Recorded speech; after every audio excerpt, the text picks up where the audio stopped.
Hare Krishna, muy buenos días. Namaha Om Vishnu Padaya Krishna Prestaya Budale Srimate Bhaktivedanta Swaminiti Namine Namaste Saraswate Deve Gauravani Prasharine Nirvise Sumnyavadi Pashatya Deshatarine Shayatri Krishna Chaitanya Prabhu Nityananda Tri Abdvaita Gadavdara Rivasadi Gaura Bhaktavrinda.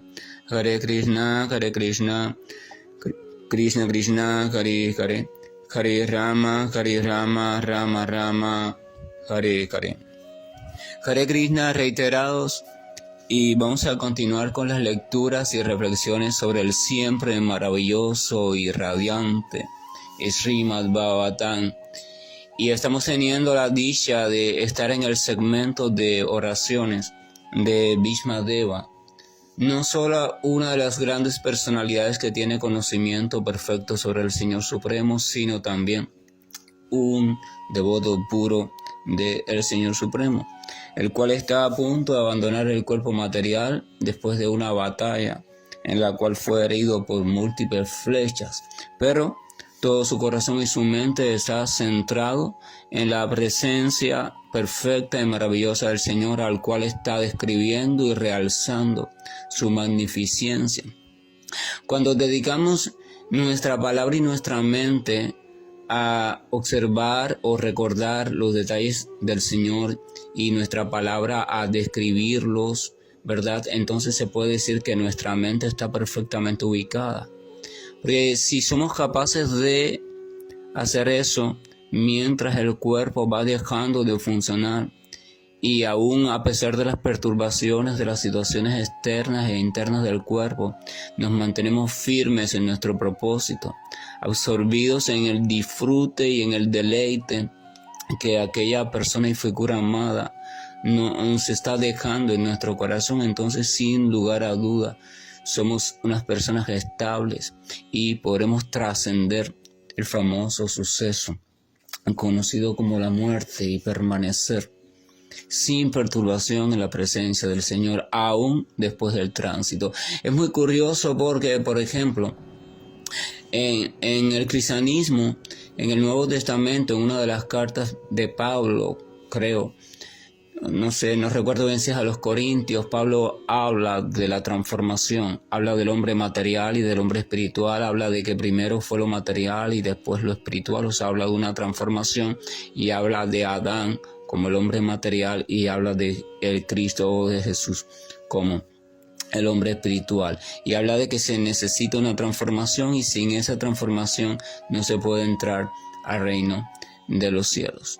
Pero sin embargo, Pablo dice en un fragmento, ahora te voy a revelar un secreto, o sea, no todos moriremos, pero sí todos nos transformaremos. Qué interesante eso, porque hay un fragmento, porque dice no todos moriremos, ¿a qué se refiere? Pero sin embargo dice sí todos nos transformaremos. Debemos comprender entonces que la transformación es obligatoria. Pero ¿qué pasa? Si esa transformación ocurre en vida, o sea, ocurre antes que la muerte llegue, si antes que la muerte llegue uno va despertando su estado de conciencia de Krishna o conciencia espiritual, entonces cuando la muerte llegue, entonces simplemente el detenimiento, el funcionamiento del cuerpo no afectará a nuestra conciencia. Porque nuestra conciencia ya va a estar ubicada, va a estar despierta en lo que se conoce como el cuerpo espiritual, el cual no muere. Por tanto, se observará la muerte, simplemente el detenimiento, el abandono de un cuerpo y la totalidad del despertar absoluto en el otro. Entonces se percibe simplemente como la transformación, pero ya no se percibe como la muerte. Vamos a recordar, yo creo que ya lo analizamos, sí, cuando vimos también el propio Srimad Bhagavatam, un fragmento general de la vida de Narada Muni, su vida anterior. Él dice que se dedicó, ¿no? Después que vio al Señor Supremo, etcétera, etcétera, se dedicó a cantar sus glorias por toda la tierra. Y entonces dice que hasta que la muerte llegó como un relámpago, como una chispa en el cielo, así de pronto. O sea, él no percibió dolor, lamentación, nada.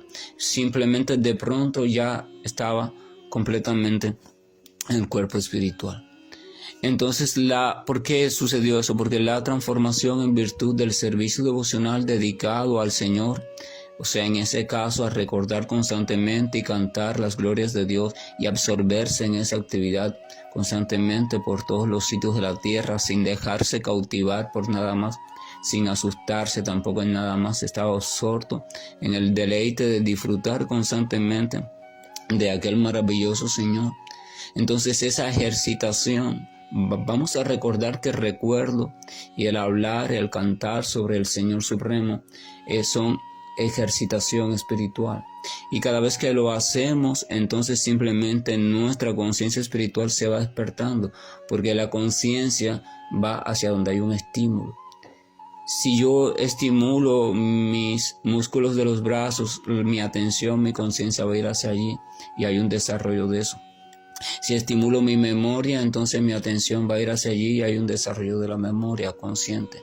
Y si yo estimulo entonces mi relación con Dios, mi recuerdo de Dios, entonces mi atención va a ir hacia allí y por tanto mi conciencia se va a situar allí y hay un desarrollo de ese aspecto. Pero con la diferencia de que este aspecto es un aspecto trascendental. Los temas de Dios son trascendentales, no pertenecen a este mundo, no pertenecen al cuerpo, no pertenecen a la mente material, no pertenecen a la inteligencia material, no pertenecen al ego falso, no pertenecen a la tierra, al agua, al fuego, al aire, al éter, no pertenecen a nada. Entonces, ¿a dónde pertenecen? Porque pertenecen a algún lado, pertenecen a la energía espiritual, pertenecen al reino de Dios. Por tanto, quiere decir que estaré ejercitando mi naturaleza espiritual. Y en la medida que eso va sucediendo, entonces mi cuerpo espiritual, mis potencialidades se van proyectando en el sentido espiritual. De la misma forma en que el feto se va formando después de que el espermatozoide y el óvulo se encontraron, ocurre una activación del óvulo debido a la fuerza activa del espermatozoide y se empieza, si todo está correcto, se empieza a formar. Toda la información que hay allí contenida de algún modo es estimulada y se empieza a conformar debido a ese estímulo creciente, lo que conocemos como una nueva criatura o un nuevo cuerpo material. Entonces las actividades espirituales relacionadas con Dios hacen lo mismo, o sea, van estimulándonos, pero van estimulándonos en el sentido espiritual. Hay una fecundación espiritual. Por eso se dice, por ejemplo, que el devoto es hijo, o sea, virtualmente, ¿no? Para entenderlo, el maestro espiritual es el padre y la literatura sagrada actúa como madre. Porque debido a la fuerza espiritual del maestro espiritual, entonces el alma se estimula y este maestro espiritual entonces le deja la enseñanza. Entonces esa unidad de maestro espiritual, potencia espiritual y enseñanza, entonces van dando lugar a la nueva criatura, lo que conocemos como el devoto puro del Señor. Pero es un proceso de evolución, porque esa nueva criatura tiene que ir estimulando poco a poco todas sus potencialidades. Así como se va formando el cuerpo material, así mismo se va despertando el cuerpo espiritual, hasta que ya todo está listo y a su debido tiempo él puede emerger, o sea, puede desarrollar su conciencia, que es lo último. La conciencia siempre es lo último que se desarrolla porque es el grado más elevado de evolución. Entonces, esa cuestión, comprenderla es importante. Así que en ambas culturas, no hay problema entre las culturas. Lo que pasa es que aquel que no ha entendido bien se queda todo trastornado, que si esta cultura, que si aquello. Lo que se necesita es encontrar la sustancia de cada cultura, la sustancia, pero por desgracia la mayoría no va a la sustancia, se quedan embobecidos, cautivados por las apariencias, por los gustos, los caprichos. Pero si uno encuentra la sustancia, va a ver que está allí. No todos moriremos, pero sí todos seremos transformados. Y de eso se trata entonces. Entonces vamos a... El último texto que leímos fue el siguiente. Cuando a Arjuna pareció contaminarlo la ignorancia, al observar ante sí en el campo de batalla a los soldados y comandantes. El Señor impartió conocimiento trascendental y le erradicó así dicha ignorancia. Que sus pies de loto permanezcan siempre como el objeto de mi atracción. En ese texto había también algo significativo. Dice que cuando Arjuna pareció contaminarlo la ignorancia. Todos nosotros estamos en este mundo material contaminados realmente por la ignorancia. Pero ¿cuál fue la medicina para esa aparente contaminación que Arjuna estaba sufriendo? Dice que el Señor impartió conocimiento trascendental y le erradicó así dicha ignorancia. El conocimiento trascendental o el conocimiento correcto o la verdad absoluta, el conocimiento espiritual, eso en sánscrito se llama Sambandha Jnana. Sambandha Jnana, el conocimiento sobre mi verdadera posición, Sambandha Jnana, y esa posición en relación con la energía material, la energía espiritual y el Señor Supremo. Eso es Sambandha Jnana, eso es verdadero conocimiento y a eso está llamado el ser humano. Entonces se dice que el Señor impartió conocimiento trascendental. ¿Cómo lo impartió? En la forma del Bhagavad Gita, es lo que llamamos Bhagavad Gita. Una conversación le fue instruyendo a Arjuna sobre diferentes temáticas, todas trascendentales, utilizando diferentes metodologías y todas en un orden progresivo, o sea, dialécticamente, que una fuera preparando la base para la otra hasta llegar a una conclusión última de entrégate a mí. Entonces, el conocimiento trascendental es la solución definitiva, la única solución definitiva para la ignorancia que nos tiene atrapados en el plano de conciencia material y por tanto es la causa de todo sufrimiento y todo disturbio que la entidad viviente está supuestamente padeciendo. Conocimiento, por eso Krishna dice en Bhagavad Gita que él, para conceder una misericordia especial a su devoto o a la persona que se le entrega sinceramente, él con la antorcha del conocimiento destruye la oscuridad de la ignorancia. También él le dice a Arjuna, mira, con la espada del conocimiento corta el nudo que te ata al mundo, corta la lujuria, destruye el conocimiento. Pero este conocimiento, como es trascendental, no es cualquier conocimiento. No es un conocimiento filosófico. No es Krishna mismo al Bhagavad Gita dice que el verdadero conocimiento sobre mí solamente se puede obtener por mi misericordia y a través del servicio devocional. Él no dice se obtiene en las bibliotecas, se obtiene aquí, se obtiene comprando muchos textos. No, dice por mi misericordia a través del servicio devocional. Él es quien lo entrega. Pero lo entrega a aquel con quien él está complacido al ver que sinceramente le está sirviendo, le está buscando, le está añorando, le está deseando. Ese es el secreto de la obtención del verdadero conocimiento. Evidentemente es necesario ir a la literatura sagrada, ir a los grandes acharyas, a los grandes maestros, lo que han dicho, porque eso nos sirve como plataforma inicial y hay que ubicarse allí, desarrollar fe en esas cuestiones. Y a partir de allí entonces llegar al convencimiento por argumentos lógicos y bien sustentados en las escrituras, por argumentos de quién es el Señor Supremo, de quiénes somos nosotros, y entonces desde esa fe dedicarnos a Él. Y entonces a partir de ahí que Él empiece a impartir conocimiento. Pero primero hay que, por argumentos lógicos y aceptando la autoridad del Maestro espiritual genuino y verdadero, aceptar ese punto. De lo contrario, no hay forma de salir de la ignorancia del mundo material. Evidentemente, después que se obtiene conocimiento, o sea, ese Sambandha Jnana, hay que realizar ese conocimiento. Hay que comenzar a ejecutar el método que se aprendió y que nos lleva a la autorrealización, la perfección de ese conocimiento. Y ese método se llama Bhakti Yoga o Krishna Bhakti. Entonces el texto siguiente, el texto número 37, dice lo siguiente. Cumpliendo mi deseo y sacrificando su propia promesa, se bajó de la cuadriga, tomó una de sus ruedas y corrió apresuradamente hacia mí, tal como un león que va a matar a un elefante. En el camino incluso dejó caer su manto. O sea, Bhishmadeva narra aquí uno de los episodios más magníficos de toda la batalla de Kurukshetra, y al menos uno de los episodios donde él realza el amor que siente el Señor por los devotos y cómo el Señor puede, mediante una actividad, satisfacer a dos devotos que incluso aparentemente están en posiciones opuestas para darle placer a ambos. Por ejemplo, aquí en el caso de Arjuna y en el caso de Bhishmadeva.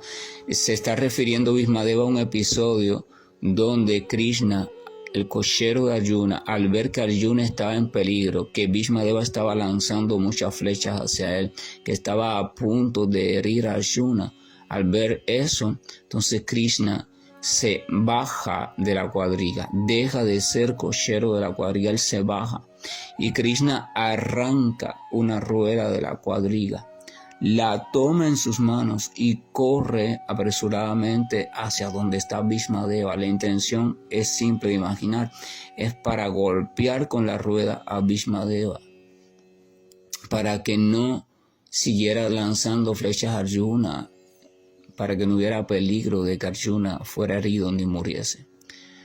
Es muy bonito porque Krishna había prometido, antes que la batalla de Kurukshetra empezara, Duryodhana y Arjuna fueron a ver a Krishna. Krishna estaba en su tierra, ahí tranquilo, en su mundo y su palacio, sus cuestiones, para que por favor participara en la batalla. Y entonces Krishna le dijo que él no iba a participar en ninguna batalla, que él no iba a pelear en ninguna batalla. Él no iba a pelear. Entonces él dijo, hay dos opciones. Mire, uno de ustedes dos puede escoger entre tener el ejército de los Kurus completo con toda su potencia, lleno de grandes generales, etc., o tenerme a mí como cochero. O sea, es como a usted le diga, escoge o el color rojo o el azul, no puedes escoger los dos. O escoges el rojo o el azul. Si escoges el rojo, el azul será del otro y así. Entonces Duryodhana, por supuesto, con un pensamiento materialista, dice, bueno, si yo tengo el ejército completo, para mí, con grandes generales, la victoria será mía. Ese es el pensamiento materialista. Si yo logro tener mucho dinero, si logro tener muchas empresas, si logro tener una salud estable, si logro tener un cuerpo así, entonces si logro tener muchas personas en el gobierno, la victoria será mía. Ese es el pensamiento materialista, porque el pensamiento del materialista no conoce la palabra fe en Krishna.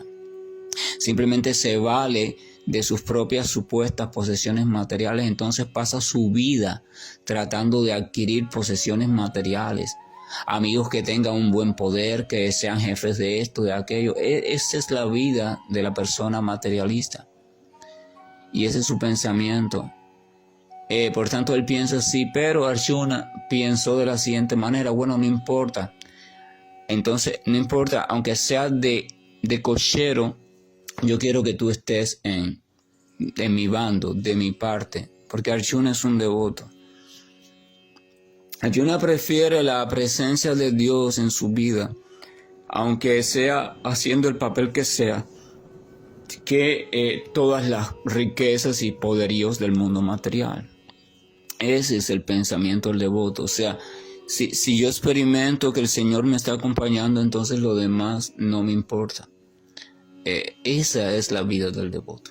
Pero entonces Krishna en ese momento había prometido que solo iba a participar como auriga, como cochero, y que no iba a empuñar ningún arma de guerra, o sea, no iba a atacar a nadie. Es una promesa. Krishna, la suprema personalidad de Dios, está haciendo una promesa. Se dice que el Señor es veraz, y de hecho lo es. Él es la fuente de la veracidad. ¿Verdad?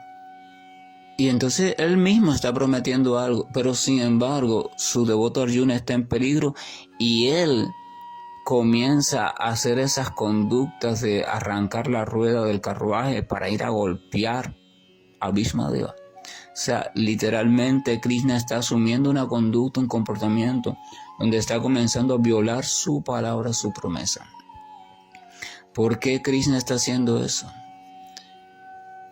Primero, Krishna no está atado por ninguna cuestión de moral. La promesa, la palabra se cumple, no se cumple. Tampoco está en contra de eso. Pero él no está atado por eso, porque él es trascendental. Pero la cuestión más importante no es esa. Porque a fin de cuentas Krishna dice que él asume todos los deberes. O sea, él se comporta como haya que comportarse en el tiempo que él aparece. Si en el tiempo que él aparece mantener la palabra es algo importante, él la mantiene. No porque le haga falta, sino para dar un buen ejemplo. Pero Krishna comienza a violar su palabra, comienza a echar por tierra su famosa veracidad por un simple hecho. Su devoto está en peligro y él tiene que escoger. Si mantengo mi palabra, mi devoto puede morir. Y eso sería inadmisible.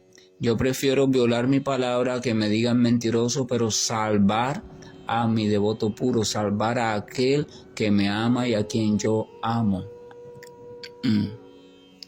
Porque el amor verdadero y puro no conoce de palabras, no conoce de restricciones, no conoce de reglas, no conoce de nada.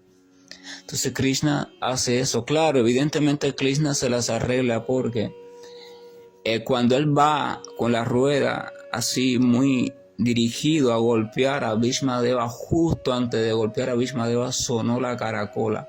A veces, por ejemplo, ustedes en el ring de boxeo, una competencia de boxeo o otro deporte de combate, todo es por tiempo. Y entonces los boxeadores pueden estar muy ahí entregados a golpearse, pero cuando suena la campana el árbitro los separa. Y tienen que separarse. Si continúan golpeando al otro son descalificados. Entonces en las guerras era igual. Había un tiempo, ahí había un sonido específico de una caracola que indicaba, hey, por hoy se acabó la batalla. Y todo el mundo respetaba eso. No importa quién esté ganando, quién esté perdiendo, por hoy se acabó y mañana continuamos cuando otra caracola suene. No había esto de traición y vamos a atacar al enemigo que está dormido. No, era muy respetuoso todo, muy limpio.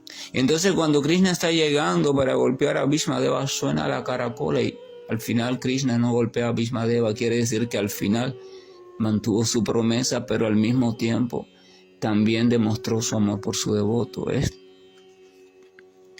tan lindo, tan maravilloso, ¿verdad? Tan magnífico. Entonces, Bhishmadeva se está refiriendo a ese evento. O sea, Krishna dice que cumpliendo mi deseo y sacrificando su propia promesa. ¿Por qué dice cumpliendo mi deseo? Bhishmadeva era un general, era un guerrero, devoto puro, pero con espíritu de guerrero. Por tanto, su mayor felicidad, además de la de amar al Señor, era estar en lucha constante. Y la mayor felicidad para un guerrero es tener un contrincante digno de él. Y si ese contrincante es el Señor Supremo, maravilloso, porque entonces se cumple su sueño como devoto y como guerrero. Como devoto porque el Señor Supremo está frente a él, y como guerrero porque está frente a él también el mejor de los guerreros. Entonces dice, cumpliendo mi deseo. Entonces Krishna, cuando hace eso, que se lanza el carruaje, arranca la rueda y va para allá, él está dando satisfacción a los dos grandes devotos. A Arjuna, al demostrar que él es capaz de violar su promesa por protegerlo, y a Bhishmadeva al darle la oportunidad de atacarlo. O sea, Krishna está atacando a Bhishmadeva. Bhishmadeva dice, wow, qué maravilloso, mira el Señor, qué heroico se ve. Nadie tuvo esa oportunidad, solo Bhishmadeva tuvo la oportunidad de que Krishna se le mostrara como guerrero, no como cochero, sino como guerrero. Y él estaba extasiado, wow, maravilloso, ¿verdad? Esos son los deleites de las relaciones entre Dios y su devoto. Entonces dice que se bajó de la cuadriga, tomó una de sus ruedas y corrió apresuradamente hacia mí, tal como un león que va a matar a un elefante. Dice que en el camino incluso dejó caer su manto.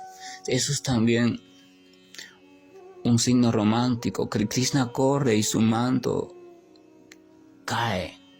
Va con tanta prisa, va tan centrado en su objetivo que su manto cae. Y Bhishmadeva se da cuenta de eso y wow, ve al manto como cae así.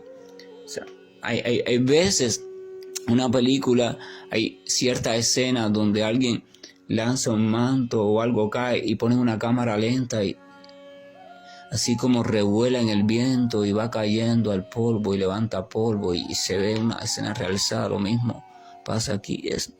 ¿Para qué? No puedo describir la dulzura que surge de esto. Entonces vamos a leer el comentario de Srila Prabhupada. Dicen: la batalla de Kurukshetra se libró sobre la base de principios militares, pero al mismo tiempo con un espíritu deportivo, como una pelea entre grandes amigos. Duryodhana criticó a Bhishmadeva alegando, vamos a recordar, Duryodhana es el hijo de Dhritarashtra, rey ciego, y era el que estaba frente a la batalla por el bando opuesto a los Pándavas.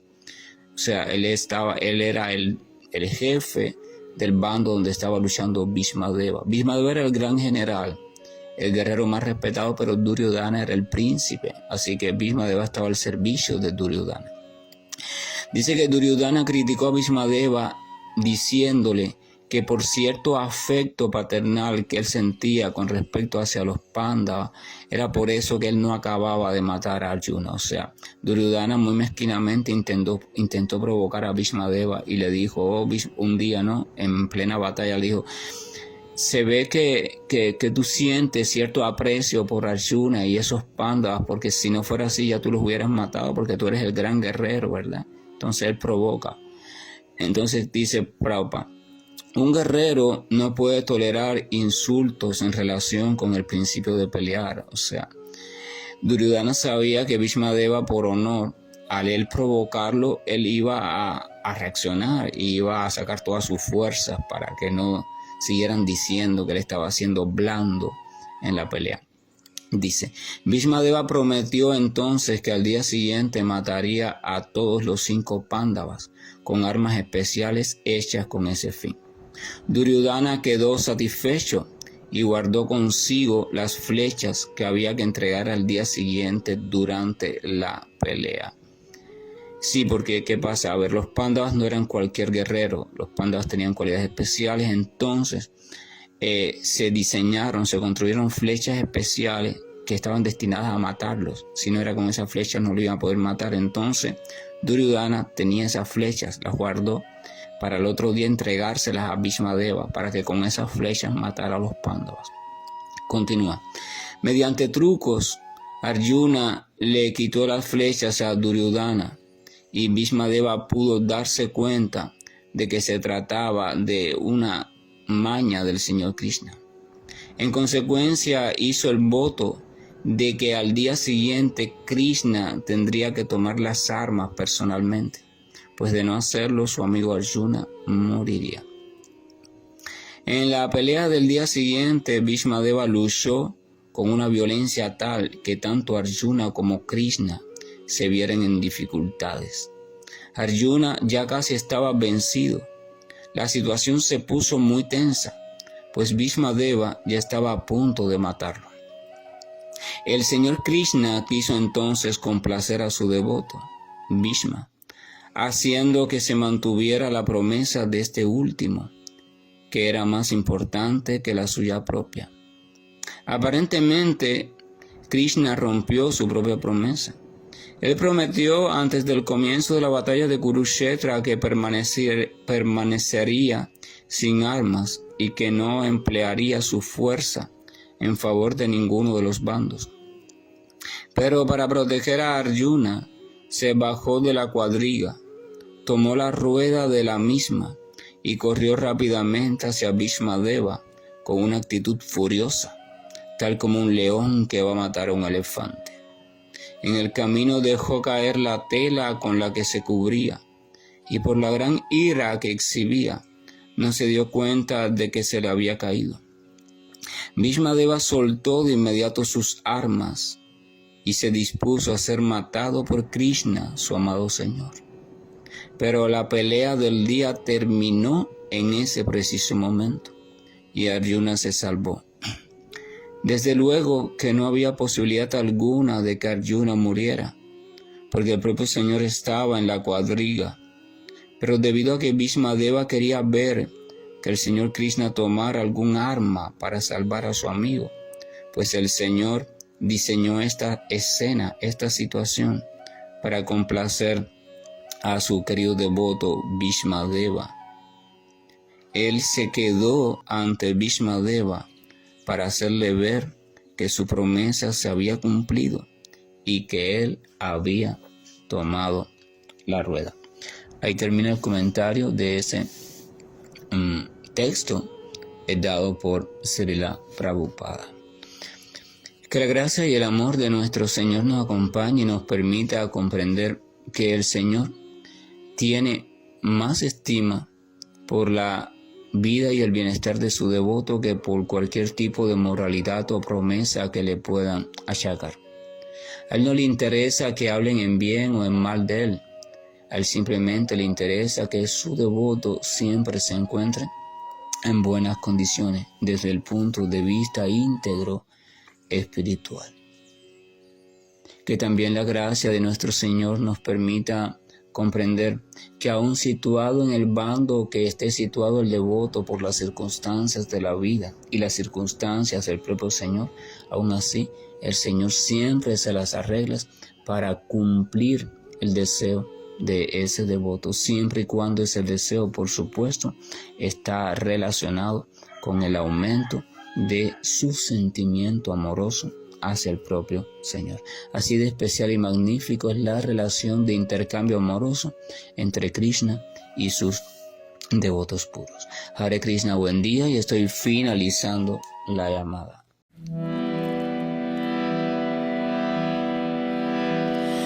Hare Krishna, Hare Krishna,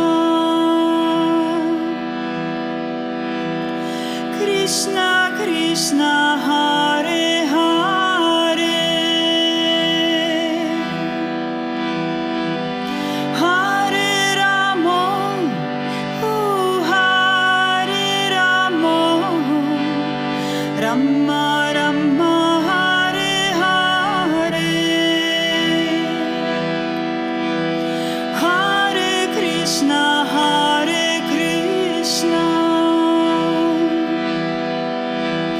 Krishna Krishna,